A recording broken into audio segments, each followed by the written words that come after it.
நம்ம என்னென்ன சொன்னோம் அது எந்த அளவுக்கு உலகத்தில் நடக்கிறது, என்ன அளவுக்கு நம்ம வந்து உண்மையை தான் சொல்லிட்டு இருந்தோங்கிறது இன்னும் கொஞ்சம் பேருக்கு எக்ஸ்ட்ராவாக ஒரு புரிதலை வந்து இப்போ ஏற்படுத்தி கொண்டிருப்பது.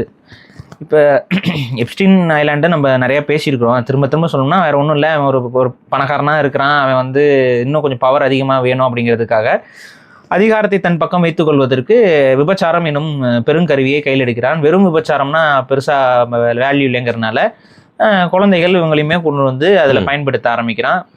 யங் கேர்ள்ஸ் அப்படின்னா அது லைக் 13-12 வயசு குழந்தைகளும் கூட அந்த ஐலாண்டுக்கு வர வைக்கப்பட்டு அவங்கள பாலியல் ரீதியாக பயன்படுத்தியிருக்கிறான். இவன் மட்டும் பயன்படுத்தலை, உலகத்தில் இன்னும் கொஞ்சம் பவர்ஃபுல்லான பிஸ்னஸ் மேனு பீப்புள்ஸு அவங்கக்கிட்ட ஒரு சில ஆதாயங்களுக்காக அவங்கள வந்து கூத்தடிக்கிறது, கும்மால் அடிக்கிறது, பார்ட்டி அரேஞ்ச் பண்ணுறது, இது எல்லாத்தையும் பண்ணிகிட்டு இருந்தான்.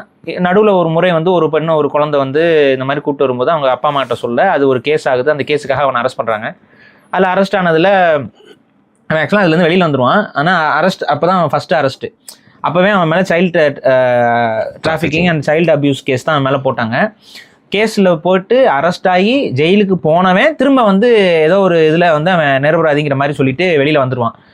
அதுக்கப்புறம் என்ன ஆச்சுன்னு பார்த்தீங்கன்னா கொஞ்சம் காலத்துக்கு ஒரு 2-3 வருஷம் அதுக்கப்புறமா அவன் ஃபுல் ஃபங்க்ஷனில் தான் இயங்கிட்டு இருந்தான். அதுக்கப்புறம் தான் வந்துட்டு பெரிய அளவில் ஐயா வந்து மாற்றுறாரு, எல்லாமே அவனுக்கு எதிரான ஆதாரங்கள்லாம் வருது. இப்போ இந்த காலகட்டங்களில் இவனுக்குள்ளே நடந்த உரையாடல்கள், இமெயில் டிரான்சாக்ஷன், ஏன்னா உங்களுக்கே தெரியும்ல அந்த டைம் தான் வந்து இமெயிலெலாம் கொஞ்சம் நிறைய பேர் யூஸ் பண்ணிட்டு இருக்கிற டைமு. ஸோ அஃபிஷியல் டாக்குமெண்ட்ஸ், அஃபிஷியலான கான்வர்சேஷன்ஸ்லாம் இமெயில் மூலயமா தான் வந்துட்டு இருந்துச்சு. ஸோ இந்த மாதிரியான பேசினது, ஷேர் பண்ண வீடியோஸு, அவங்களுடைய இதில் பகிர்ந்து கொண்ட தகவல்கள், இது எல்லாமே விசாரணைக்கு உட்படுத்தப்படுது. அவனுமே வந்து நான் எல்லாத்தையும் சொல்லிடுறேன் அப்படின்னு அவன் சொல்கிறான். இவன் இப்படி சொல்கிறான். கொஞ்சம் காலத்தில் வந்துட்டு அவன் வந்து மர்மமான முறையில் சிறையில் இறந்துடுறான். தன்னைத்தானே தற்கொலை செய்து கொண்டான்ங்கிறது அஃபிஷியல் ஸ்டேட்மெண்ட்டு.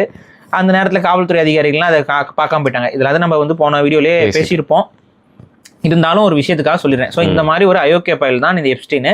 இவனுக்கு துணையாக அவனுடைய பொண்டாட்டி என்று சொல்ல முடியாது, ஒரு திருமணம் கடந்த இந்த திராவிடர்கள் சொல்வது போல ஒரு திருமணம் கடந்த உறவுல இருந்தாங்க அவங்க 2 பேரும்.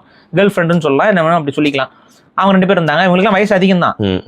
இவங்கெல்லாம் ஒன்று சேர்ந்துக்கிட்டு ஒரு பெரிய ராக்கெட்டை பண்ணிட்டு இருந்தாங்க. இப்போ இந்த குழந்தைகள் இவங்க எல்லாத்தையும் கடத்துறது, அப்புறம் பெண்கள், குழந்தைங்க மட்டும் இல்லை, குழந்தைகளும் பெண்கள், வெவ்வேறு ஊர்ல இருந்து பெண்கள், இளம் பெண்களை வந்து கூட்டு வந்து இங்கே வந்து இந்த ஐலாண்டில் வச்சு விபச்சாரம் தான் வெளிப்படையாக சொன்னான்.